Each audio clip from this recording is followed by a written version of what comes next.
नमस्कार, स्वागत है आपका इंडिया न्यूज में। आपके साथ हूं मैं राजीव शर्मा और आप देख रहे हैं किस्सा कुर्सी का। 5 राज्यों में चुनावी नतीजे आने में कुछ घंटों का समय रह गया है। कल दोपहर होते होते तय हो जाएगा किस राज्य में किसकी सरकार बनने जा रही है। इस बीच ईवीएम को लेकर भी विपक्ष के सवाल उठने शुरू हो गए हैं। काउंटिंग सेंटर्स पर सियासी दलों के कार्यकर्ता सुरक्षा में जुट गए हैं। तो किस्सा कुर्सी का में नतीजों से पहले की शाम उत्तर प्रदेश, पंजाब, उत्तराखंड समेत 5 और राज्यों में क्या है माहौल, आपको बताएंगे और दिखाएंगे भी। 5 राज्यों में मतगणना कल सुबह ठीक 8 बजे शुरू हो जाएगी। अब आपको 5 तस्वीरें हम दिखाने जा रहे हैं। उत्तर प्रदेश, पंजाब, उत्तराखंड, गोवा और मणिपुर की काउंटिंग की सारी तैयारियां पूरी हो चुकी हैं। अधिकतर दलों के उम्मीदवार स्ट्रांग रूम के बाहर पहरेदारी कर रहे हैं। मतगणना से पहले ईवीएम पर तकरार भी बढ़ता जा रहा है। उधर प्रशासन की ओर से ईवीएम की सुरक्षा बेहद कड़ी कर दी गई है। 5 तस्वीरें उत्तर प्रदेश, पंजाब, उत्तराखंड, गोवा और मणिपुर। इतनी पहरेदारी काउंटिंग सेंटर्स और जहां ईवीएम जमा है उनके बाहर की अगर इतनी पहरेदारी आम दिनों में। बड़ी खबर की बात कर लेते हैं। बड़ी खबर की इस वक्त की बात कर लेते हैं। कल 5 राज्यों में मतगणना होने जा रही है। कल सुबह ठीक 8 बजे वोटों की गिनती शुरू होगी। उत्तर प्रदेश, उत्तराखंड में इंडिया न्यूज की बड़ी तैयारी है। पंजाब, गोवा में सबसे तेज नतीजे इंडिया न्यूज पर आप देखेंगे। 5 राज्यों की हर सीट पर इंडिया न्यूज के रिपोर्टर मौजूद मिलेंगे आपको। हर बड़ी सीट, उत्तर प्रदेश की बात करें, करहल और गोरखपुर यहां से भी होंगे, लखनऊ से भी होंगे, जालंधर, लुधियाना, चंडीगढ़ से होंगे। उसके साथ हर जगह, हर कोने से ये तमाम लोग हमारे साथ मौजूद होंगे। मणिपुर से भी हमारे साथ हमारे संवाददाता जुड़ेंगे। मणिपुर में भी कल काउंटिंग होनी है। उत्तर प्रदेश में मतगणना से पहले ईवीएम की सुरक्षा, जी हां, ईवीएम की सुरक्षा पर उत्तर प्रदेश में मतगणना से पहले बड़े सवाल उठ गए हैं। बड़ी खबर, ईवीएम की सुरक्षा को लेकर समाजवादी पार्टी अध्यक्ष अखिलेश यादव ने सवाल उठा दिए हैं। वाराणसी समेत कई शहरों में ईवीएम की सुरक्षा पर सवाल उठे हैं। अखिलेश के आरोप पर अनुराग ठाकुर का पलटवार, ये वही सपा है, वही हवा है, जनता जिनसे खफा है वो कहेंगे कुछ दिन में ईवीएम बेवफा है।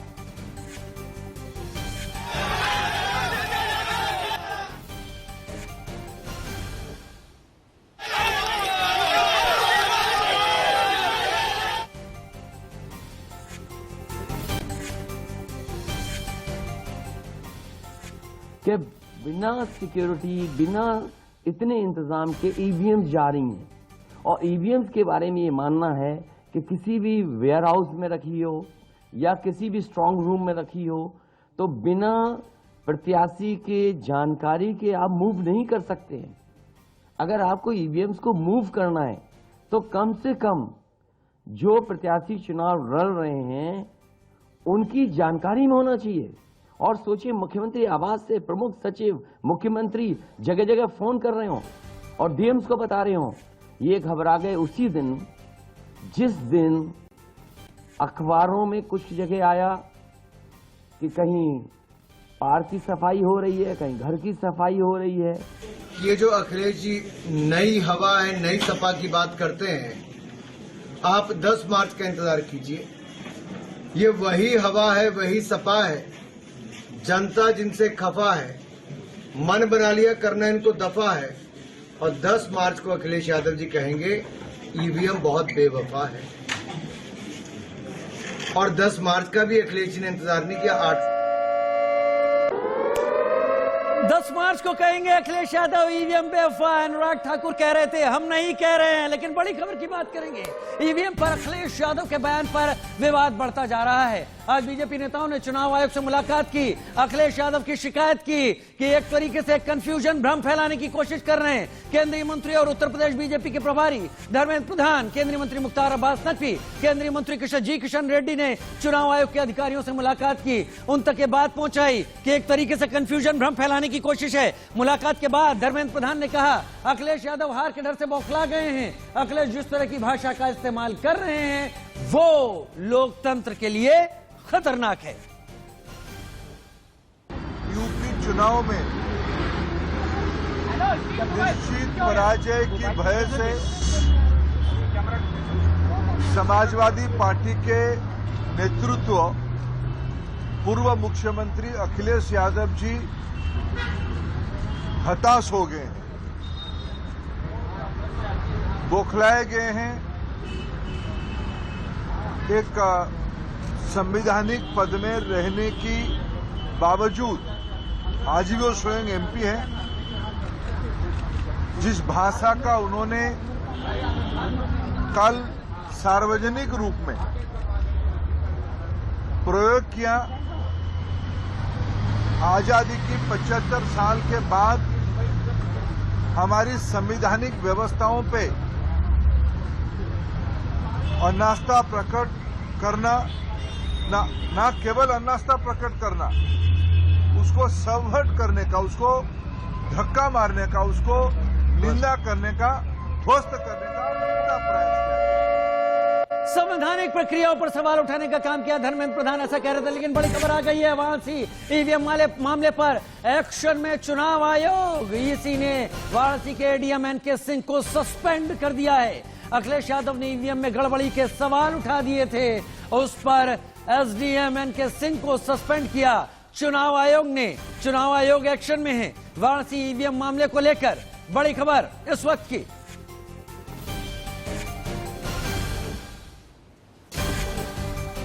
उधर उत्तर प्रदेश में ईवीएम पर मचे घमासान की और भी खबरें हम आपको दिखाएंगे, लेकिन उससे पहले बात करते हैं इंडिया न्यूज के एग्जिट पोल की। उत्तर प्रदेश, उत्तराखंड, पंजाब, गोवा और मणिपुर में मतदान पूरा होने के बाद सभी की दिलचस्पी इसी बात पर है कि इन पांचों राज्यों में सरकार किसकी बन रही है।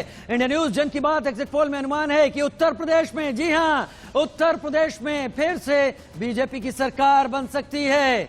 403 सीटों पर किए गए पोल में बीजेपी प्लस 222 से 260 के बीच में अपनी सीटें जुटा सकती है। समाजवादी पार्टी प्लस 135 से 165, बीएसपी प्लस 4 से 9, कांग्रेस 1 से 3, जबकि अन्य को 3 से 4 सीटों के बीच में मिलता हुआ यहां पर नजर आ रहा है। यानी एग्जिट पोल के मुताबिक उत्तर प्रदेश में जनता ने समाजवादी पार्टी को रिजेक्ट कर दिया। 22 में बाइसिकल की बात कर रहे थे अखिलेश यादव। हमारा एग्जिट पोल कहता है समाजवादी पार्टी अभी दूर है, सत्ता की चाबी एक बार फिर से बीजेपी के हाथ लगती दिख रही है। वोट शेयर की बात करें, बीजेपी प्लस 40 से 42% वोट मिल रहा है बीजेपी प्लस को।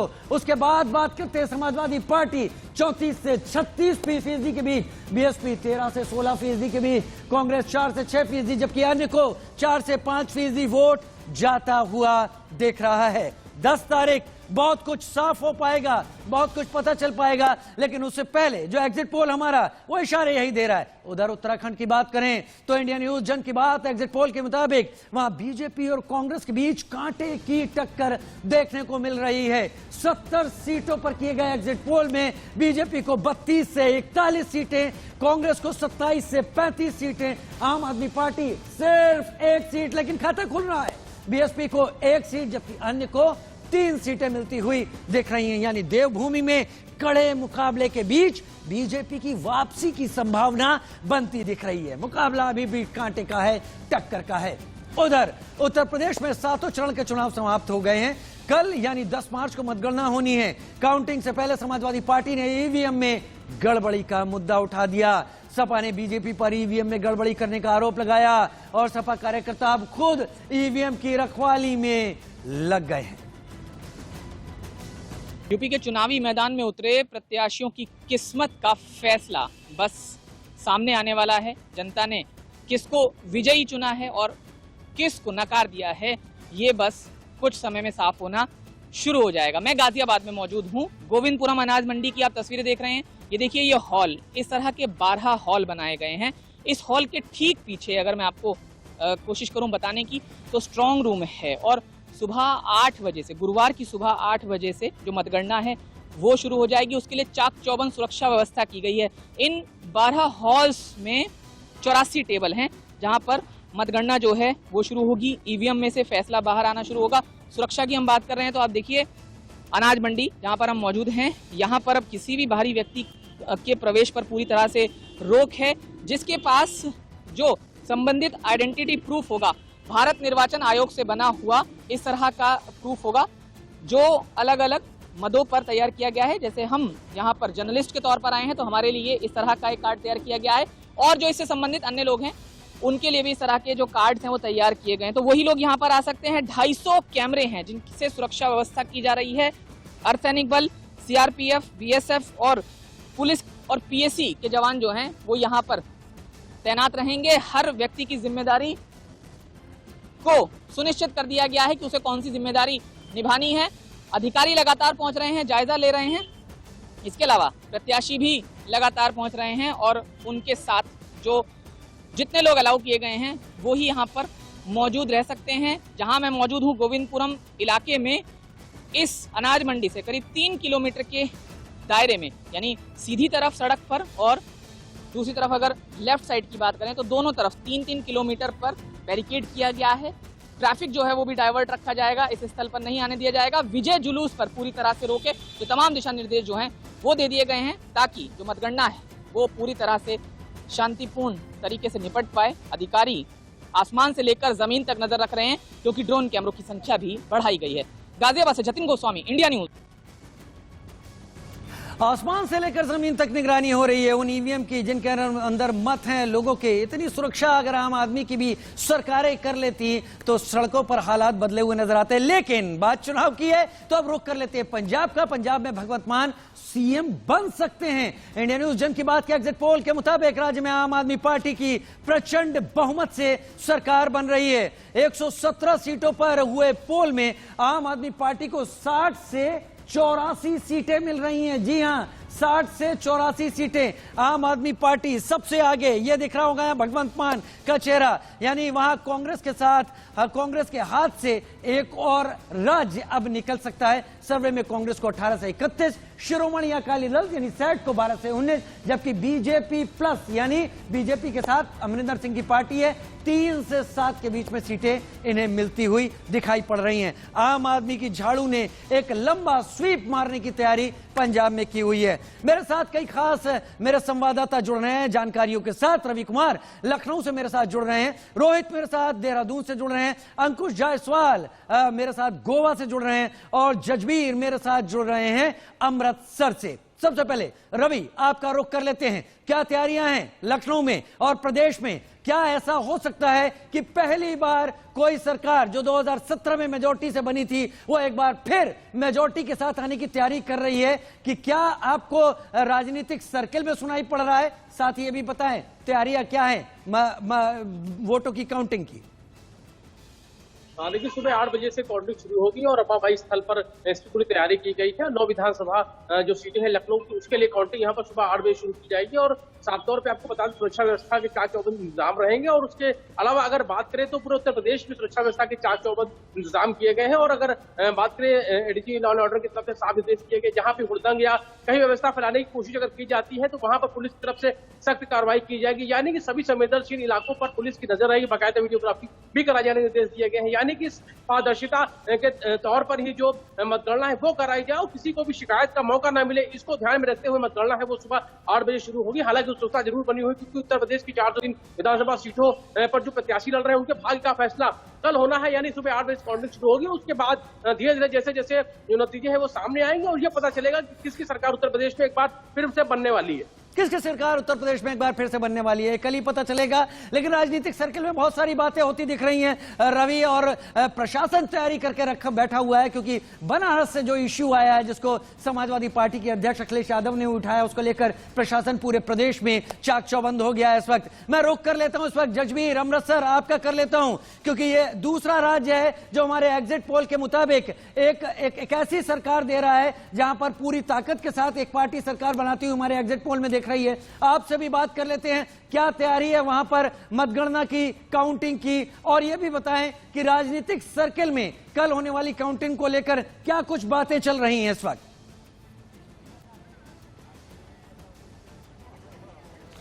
देखिए, इस समय हम मौजूद हैं पंजाब की सबसे हॉट सीट माने जाने वाली अमृतसर ईस्ट पर, जहां पर आप देख सकते हैं कि कल सुबह यहां पर जो है 8 बजे के करीब जो है यहां पे काउंटिंग शुरू होनी है और प्रशासनिक तौर पर यहां के पुलिस के अधिकारी जो है यहां पर पहुंचे हैं और लगातार पूरा जहां पर ये काउंटिंग सेंटर बनाया गया है, इस पूरे जो आसपास का जो एरिया है इसको पूरा नाकाबंदी यहां पर कर दी गई है, बैरिकेड बनाकर यहां पर पुलिस के अधिकारी यहां पर जब दिखाई दे रहे हैं और लगातार पूछताछ करते हुए दिखाई दे रहे हैं और लगातार ये कहते हुए दिखाई दे रहे हैं कि कल सुबह से ही जो है यहां पर जो है वो किसी की आने की एंट्री जो है नहीं है और अगर किसी कारणों से जो व्यक्ति जिनकी यहां पर ड्यूटी लगाई गई है काउंटिंग सेंटर में, तो वो व्यक्ति अपना आई कार्ड दिखाने के बिना अंदर नहीं जा सकता। उसके चलते हुए आप देख सकते हैं कि यहां पर जो है आईपीएस ऑफिसर जो है वो यहां पर बैठे हुए हैं और उनकी निगरानी हेठ जो है यहाँ इस तरह के पूरे प्रबंध यहां पर किए गए। जानकारी लेंगे कि किस तरह के प्रबंध यहां पर किए गए हैं और क्या क्या इंतजाम यहां पर किए गए, क्योंकि बहुत ईवीएम मशीनों को लेकर काफी चर्चाएं हैं और ईवीएम मशीनों की निगरानी जो है वो सबसे सुरक्षा जो है वो अहम मानी जा रही है। तो ऐसे में क्या प्रबंध है प्रशासनिक तौर पर, हमारे साथ में आईपीएस यहां पर मौजूद है, उनसे बातचीत कर लेते हैं। सर, क्या प्रबंध किए गए हैं सुरक्षा के लिहाज से, किस तरह के प्रबंध यहां पर किए गए हैं? 3 टियर सिक्योरिटी यहाँ पर लगाई गई है। इनर जो फर्स्ट लेयर है वहाँ पर सीएपीएफ डिप्लॉयड है, सेकेंड लेयर के पास स्टेट आर्म्ड पुलिस और जो तीसरा लेयर है वो पंजाब पुलिस के पास है। इसके अलावा अंदर कल के दिन कोई मोबाइल अलाउड नहीं है। जो इलेक्शन कमीशन ऑफ इंडिया से परमिटेड एक आई कार्ड मिला हुआ है, सिर्फ उनको ही हम अंदर जाने देंगे, उसके अलावा किसी की एंट्री अलाउड नहीं है। सर, एक जो ठीक है, समझ पा रहे हैं, 3 लेयर सिक्योरिटी है, आई कार्ड जिसके पास परमिटेड है उन्हीं को जाने दिया जाएगा। मैं समझ पा रहा हूं जजबीर, सुरक्षा कड़ी कर दी गई है। अंकुश, आपका रुख कर लेते हैं गोवा। कांटे की टक्कर हमारे एग्जिट पोल में दिखाई पड़ रही है, क्या तैयारी है काउंटिंग को लेकर गोवा में?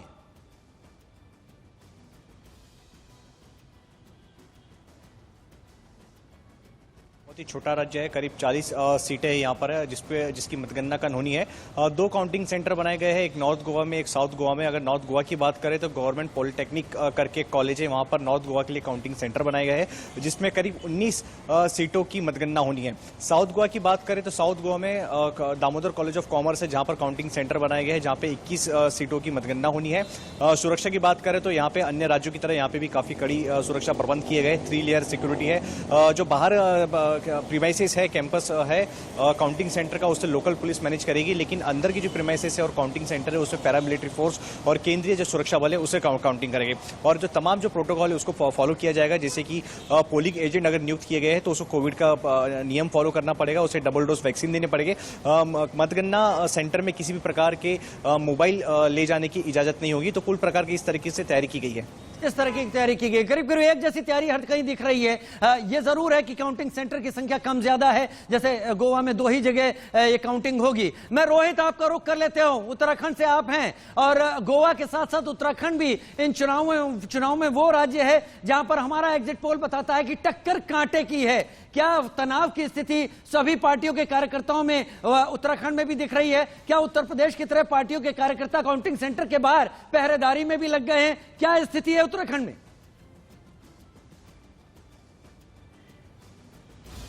तो देखिए, उत्तराखंड की बात करें तो उत्तराखंड राज्य में शुरू से एक परिपाटी चली आई है कि बीजेपी और कांग्रेस सत्ता पर काबिज रही है, लेकिन इस बार की जो स्थितियां है काफी कांटे की टक्कर बताई जा रही है कि बीजेपी और कांग्रेस लगभग बराबर की स्थिति में चल रहे हैं। फिलहाल अगर हम ईवीएम मशीनों की बात करें जो स्ट्रांग रूम में रखे गए हैं, उसके बाहर पहले से जो कांग्रेस के तमाम नेता हैं वह पहरेदारी कर रहे थे ताकि जो है मतगणना शांतिपूर्ण ढंग के साथ साथ जो है पारदर्शिता उसमें लाई जा सके। लेकिन कुल मिलाकर देखें तो प्रशासन की ओर से काफी तमाम व्यवस्थाएं की गई हैं, जिसमें मुख्य रूप से देखें तो जो है त्रिचक्रीय जो है घेरा बनाया गया। त्रिचक्रीय घेरे के बीच जो है मतगणना प्रक्रिया जो है संपन्न होगी। इसको लेकर के प्रक्रिया पहले लंबे समय से चल रही थी और जो अगर हम अन्य दलों की दल हैं, दलों के प्रत्याशी यानी कार्यकर्ता जो है पहले से डेरा डाले हुए थे और उनको पोलिंग पार्टी जो एजेंट्स हैं उनको भी पास चिन्ह दिए गए हैं और वो पास के जरिए अंदर जा पाएंगे। फिलहाल जो पूरा व्यवस्था किया गया, सुरक्षा व्यवस्था के लिहाज से भी काफी पुख्ता इंतजाम किए गए ताकि कोई भी यहाँ पर अवैध अवांछनीय शख्स यहाँ पर ना आ पाए। मैं आप लोगों का बहुत शुक्रिया करता हूँ, रोहित आपका, अंकुश आपका, रवि आपका और जसबीर आपका, ये जानकारियां देने के लिए। कल काउंटिंग का दिन है और कल जाहिर सी बात है काफी गहमा गहमी होगी इस सबको लेकर। तो इंतजार है उस काउंटिंग का। इंडिया न्यूज पर सुबह 6 बजे से, कल सुबह 6 बजे से आप हाल जान सकते हैं। सबसे पहले सीटों का विवरण, क्या चल रही है काउंटिंग की स्थिति, आप जान सकते हैं। फिलहाल एक छोटा सा ब्रेक, जल्द हाजिर होते हैं। पुस्तिका में हम लगातार बात कर रहे हैं कल के दिन की, 10 मार्च की, जब काउंटिंग शुरू होगी। इंडिया न्यूज पर आप सुबह 6 बजे से लगातार हर अपडेट देख पाएंगे, पूरे दिन भर सबसे ताजा तरीन खबरें। लेकिन जो चुनाव हुए हैं बात अब कर लेते हैं ईवीएम की, जिस पर बवेला है। वाराणसी में ईवीएम को लेकर समाजवादी पार्टी के कार्यकर्ताओं ने जमकर हंगामा काटा, जिसके बाद उस जगह को आज छावनी में बदल दिया गया। बता रहे हैं हमारे सहयोगी आकाश यादव। देर रात इसी जगह सपा कार्यकर्ताओं का एक हंगामा था और मेरे ठीक पीछे वही गाड़ी है जिसमें डेमो ईवीएम लाद कर शिवपुर ले जाया जा रहा था, जहां यूपी कॉलेज है। उसी जगह प्रशिक्षण होना था। आप तस्वीरों में देख सकते हैं किस तरीके से गाड़ी को पंचर कर दिया गया है और गाड़ी को रोककर खुद जिलाधिकारी देर रात उस डेमो ईवीएम को समाजवादी पार्टी के तमाम जो प्रत्याशी है उनको दिखाकर ये तसल्ली लिया गया कि ये डेमो ईवीएम है। हमारे साथ समाजवादी पार्टी के वाराणसी जिलाध्यक्ष सुजीत यादव जी है। सुजीत जी, जिस तरीके से आप लोग आरोप लगा रहे थे कि ईवीएम को बदला जा रहा है, लेकिन रात को पता चला कि ये डेमो ईवीएम है। नहीं, देखिए, ये कहीं न कहीं प्रशासन की ढिलवाई है। जब जिले के डीएम ने कहा कि कोई गाड़ी अंदर नहीं जाएगी और न कोई वाहन अंदर जाएगा, और एक कहावत है 20 साल पहले मुंह नचवा वाला चला था कि मुंह नचवा, इसी तरह से जब हम लोग पूरे प्रदेश में जनता कह रही है कि मशीन चोरी न हो जाए, जो अगले चुनाव में हुआ था, तो हमारे समाजवादी कार्यकर्ता हम लोग निगाह लगा के बैठे हुए। और जो एक सीओ थे कौन राय साहब पुलिस विभाग के, जिस रवैया से वो पेश आए, जिस तरह से खेदना शुरू किए हमारे कार्यकर्ताओं को और भद्दी भद्दी गालियां देना शुरू किए, तो हम कार्यकर्ता समाजवादी पार्टी क्या सोचेंगे कि हमें खदेड़ कर ये बिल्कुल कहीं न कहीं गफला करेंगे। उसमें वही हुआ। उसी समय ये गाड़ी जा रही थी जिसको कहा गया कि इसमें फल है, ये गलती फल की जगह क्या मिला, ये बोले जब पकड़ा गया तो कहे कि ये जा रही यूपी कॉलेज ट्रेनिंग के लिए। तो ट्रेनिंग के लिए हमें बताना चाहिए। ये जब 12 बजे हमारे प्रत्याशियों को एक बैठक लिया गया, तो क्यों न उस सूचना देते थे कि 12 बजे कि ये मशीन जा रही है ट्रेनिंग के लिए। ये डीएम साहब कहीं न कहीं गलती किए हैं, ये बताते तो हम लोग भाई उसको मान करते, उसको फॉलो करते। अभी रात में तो मीडिया वाले आप लोगों पे पुलिस वाले खदेड़ रहे थे, हम ही कार्यकर्ता लड़े। अभी रात में आप भी थे, अभी पुलिस वाले रात में आप लोगों को भी बाहर कर रहे थे, लेकिन हम समाजवादी नेता कार्यकर्ताओं कहें न मीडिया अंदर रहेगी। तो कोई कार्यकर्ता बीजेपी आरएसएस कर रहा होगा, हमारे समाजवादी पार्टी कार्यकर्ता अनुशासन में चलना चाहते हैं, अनुशासन बोला जाते हैं। नहीं डेमो नहीं, अच्छा मान लिया ओरिजिनल कितना, तब क्या होता? चोरी हो रही थी ना, चोरी मशीन ये गाड़ी पकड़ी गई ना, और वही मशीन जाती तब क्या करते आप लोग? पकड़ा गया है तो उसको हम पकड़े हैं। आज हम कह रहे उस जगह पर असली जाता तो क्या होता? कौन पकड़ता? हमारे समाजवादी कार्यकर्ता पकड़े हैं तो सही पकड़े। आकाश यादव, इंडिया न्यूज, वाराणसी। उधर उत्तर प्रदेश मतगणना से पहले ईवीएम का मुद्दा गर्माता जा रहा है। अखिलेश के सहयोगी और सुहेल देव भारतीय समाज पार्टी के अध्यक्ष ओपी राजभर ने इस मुद्दे पर हमारी संवाददाता निकिता सरीन से बातचीत की। इंतजार है कल यानी 10 मार्च का, जब जो चुनाव है उसके परिणाम घोषित होंगे, लेकिन उस सबसे पहले जो ईवीएम को लेके घमासान है वो लगातार जारी है। इन सब पे बात करने के लिए हमारे साथ ओपी राजभर जी मौजूद हैं।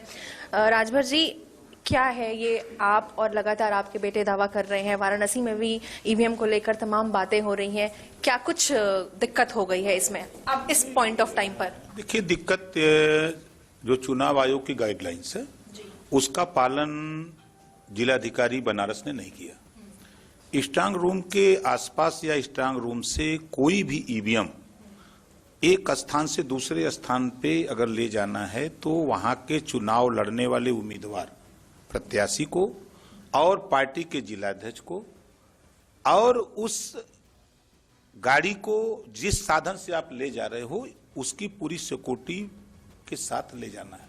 ये चुनाव आयोग की गाइडलाइंस है, लेकिन ऐसा जिलाधिकारी ने नहीं किया।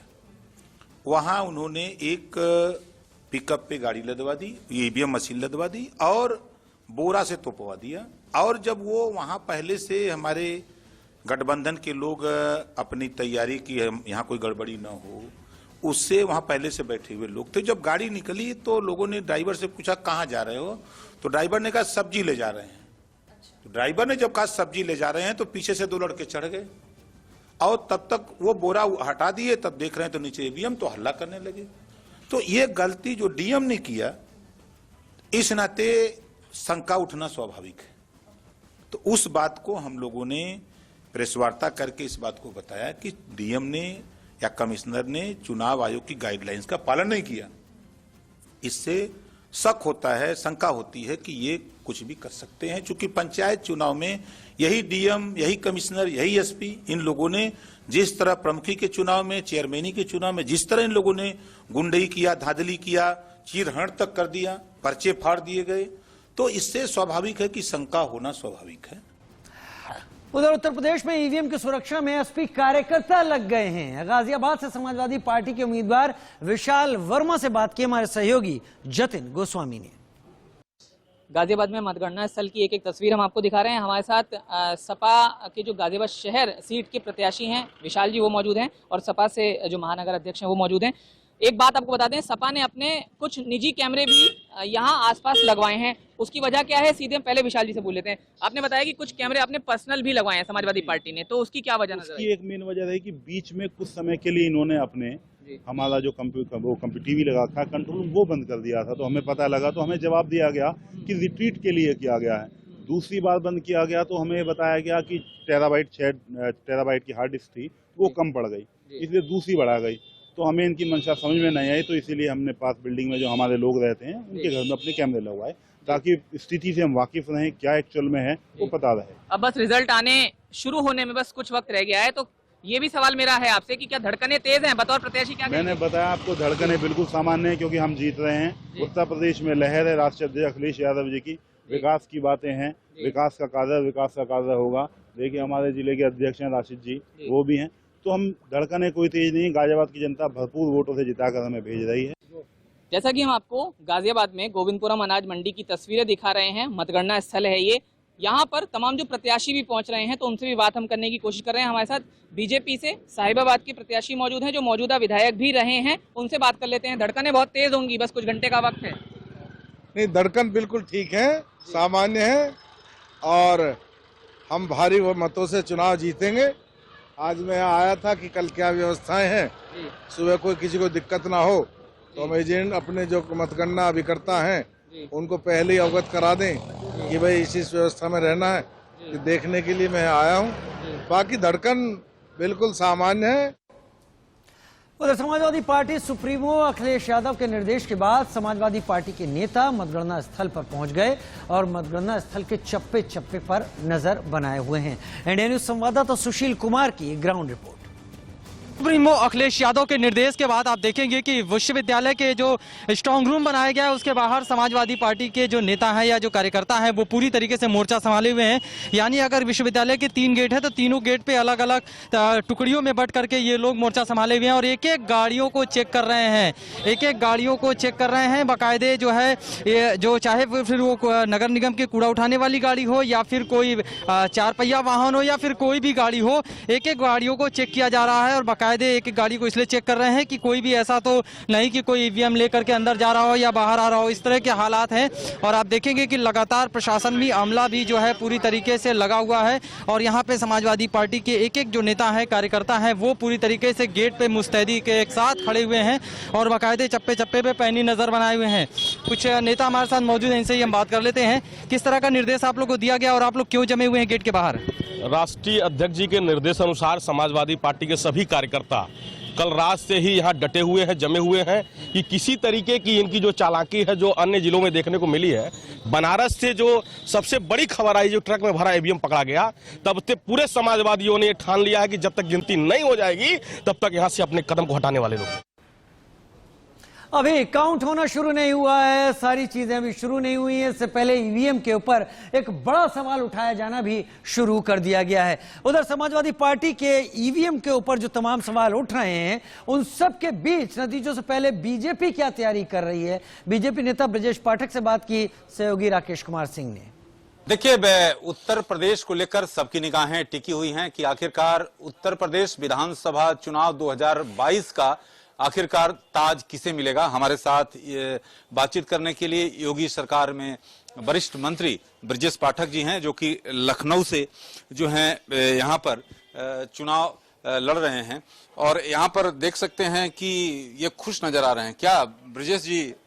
बहुत बहुत आभार आपका। उत्तर प्रदेश के लोगों ने भारतीय जनता पार्टी को अपना आशीर्वाद दिया है और प्रचंड बहुमत की दोबारा सरकार बन रही है।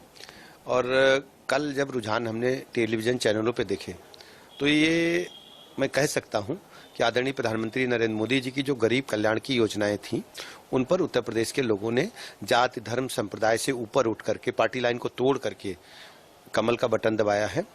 और विशेष बात इन चुनाव में रही, जो माताएं बहनें थी उनको महसूस हुआ कि मुसीबत में, दुख में, सुख में यदि कोई हमारे साथ खड़ा है तो आदरणीय प्रधानमंत्री नरेंद्र मोदी जी हैं।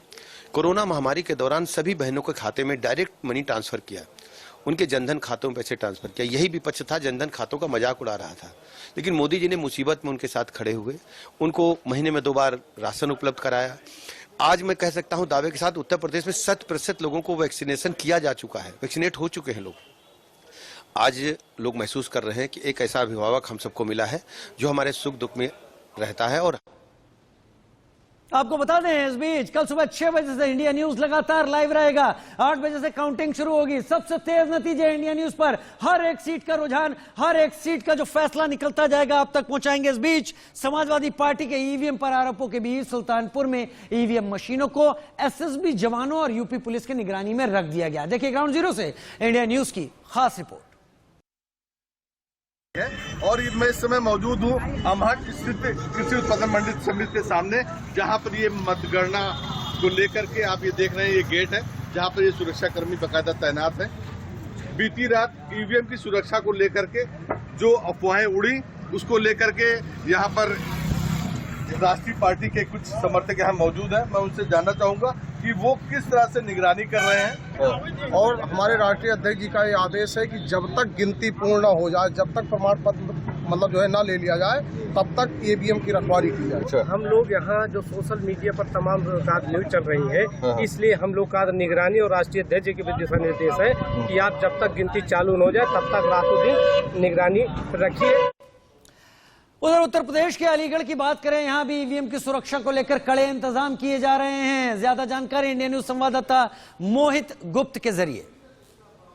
समाजवादी के राष्ट्रीय अध्यक्ष अखिलेश यादव द्वारा लगातार प्रशासन पर और बीजेपी के कार्यकर्ताओं पर निशाना साधा गया है। देखिए इस वक्त हम खुद मौजूद हैं धनीपुर मंडी पर, जहां पर कल मतगणना होनी है। देखिए आप मेरे पीछे देख सकते हैं, ये पूरा धनीपुर मंडी है और यहाँ तमाम अधिकारी लोग आ रहे हैं और मौके का जायजा लेते हुए साफ तौर से नजर आ रहे हैं। देखिए अगर पुलिस फोर्स की अगर हम बात करें तो भारी मात्रा में पुलिस फोर्स यहाँ पर तैनात है, यानी कि त्रिस्तरीय सुरक्षा के बीच में कल जो है मतगणना होनी है। यानी कि कल निष्पक्ष तरीके से जो मतगणना होगी, आखिर ताज किसके सर बंधेगा ये पता चल जाएगा। देखिए समाजवादी पार्टी का भी कैंप यहाँ पर लगा हुआ है, क्योंकि समाजवादी पार्टी के कैंप में यही कहा जा रहा है कि लोग ईवीएम की सुरक्षा को लेकर लगातार सवाल निशान है। देखिए समाजवादी पार्टी के कुछ लोग हमारे साथ मौजूद हैं और खास तौर में जो मौजूद विधायक प्रत्याशी हैं समाजवादी पार्टी से, जफर साहब, वो भी हमारे साथ में मौजूद हैं। सर क्या कहना चाहेंगे? ईवीएम की सुरक्षा को लेकर अखिलेश यादव ने कहा है कि ईवीएम सुरक्षित नहीं है, लिहाजा आप खुद ईवीएम की सुरक्षा कर रहे हैं।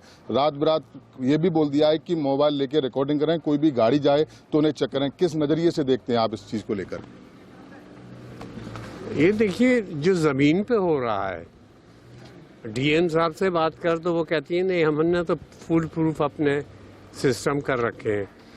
तो ये वहाँ की जब ईवीएम मशीन ट्रक भरा हुआ और दो ट्रक भाग गए, और बरेली में भी ये हुआ, 3 जगह हुआ, सोनभद्र में हुआ ये। तो हमें तो निश्चित रूप से फिक्र हो गई कि अलीगढ़ में क्या हो रहा होगा। समाजवादी पार्टी के कार्यकर्ता हर कहीं काउंटिंग सेंटर के बाहर निगरानी पे लग गए हैं। वजह 2 हो सकती है, तो जो तमाम एग्जिट पोल्स आए हैं उसके चलते बीजेपी एक बार फिर से सरकार बनाती दिख रही है, और दूसरी वाराणसी से उस डेमो ईवीएम का मुद्दा, जिसके बाद अखिलेश यादव ने ईवीएम की सुरक्षा के ऊपर सवाल उठाए। अब रुख कर लेते हैं पंजाब का। पंजाब में एग्जिट पोल में आम आदमी पार्टी की सरकार बनती दिख रही है। आम आदमी पार्टी के नेता राघव चड्ढा इस एग्जिट पोल और इन तमाम कयासों पर क्या कुछ कह रहे हैं, आइए सुनते हैं। देखिए आम आदमी पार्टी ने पंजाब में बहुत मेहनत से, ईमानदारी से और एक पॉजिटिव एजेंडा पे इलेक्शन लड़ा है।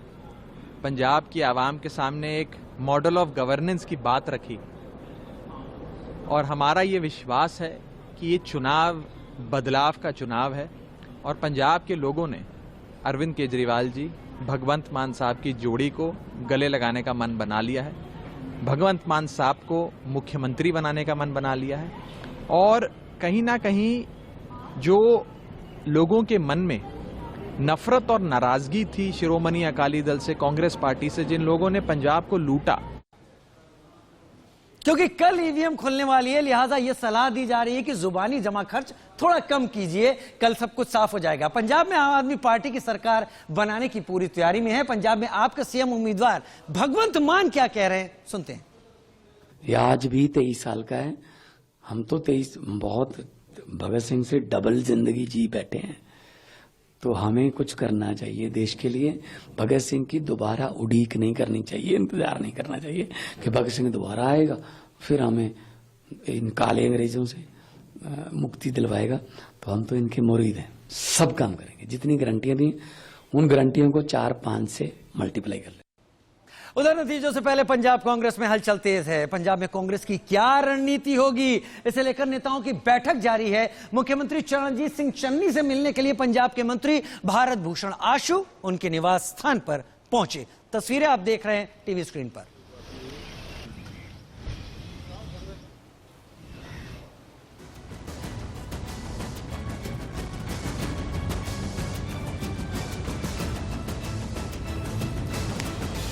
मुलाकातों का दौर जारी है हर कहीं। और अब बात कर लेते हैं गोवा की। गोवा में भी मतगणना की तैयारियां पूरी हो चुकी हैं। काउंटिंग के लिए 2 सेंटर बनाए गए हैं। ज्यादा जानकारी हमारे सहयोगी अंकुश जायसवाल के जरिए। चुनाव आयोग ने अपने तरफ से तैयारी पूरी कर ली है। गुरुवार के दिन मतगणना होनी है, यानी काउंटिंग होनी है। उसको लेकर चुनाव आयोग द्वारा जो भी तैयारी पूरी करनी थी वो लगभग पूरी हो चुकी है। गोवा की बात करें तो यहाँ पे 40 सीटों पे मतदान हुआ था और यहाँ पर 40 सीटें हैं। इन 40 सीटों के मतगणना के लिए 2 केंद्र बनाए गए हैं। सबसे पहले नॉर्थ गोवा का केंद्र है जो कि government of Goa government polytechnic Panaji में स्थित है, और जो दूसरा जो सेंटर है वो साउथ गोवा के मडगांव में है, Damodar college of commerce. North Goa की बात करें तो यहाँ पे 19 कॉन्स्टिट्यूंसी के काउंटिंग होगी, 19 कॉन्स्टिट्यूंसी की, और वहीं साउथ गोवा में 21 कॉन्स्टिट्यूंसी की काउंटिंग होगी। हर एक कॉन्स्टिट्यूंसी के लिए ऑब्जर्वर को अपॉइंट किया गया है। और यहां सबसे तेज रुझान, सबसे तेज नतीजे 10 मार्च सुबह 6 बजे से सिर्फ इंडिया न्यूज पर। वक्त चला एक छोटे से ब्रेक का।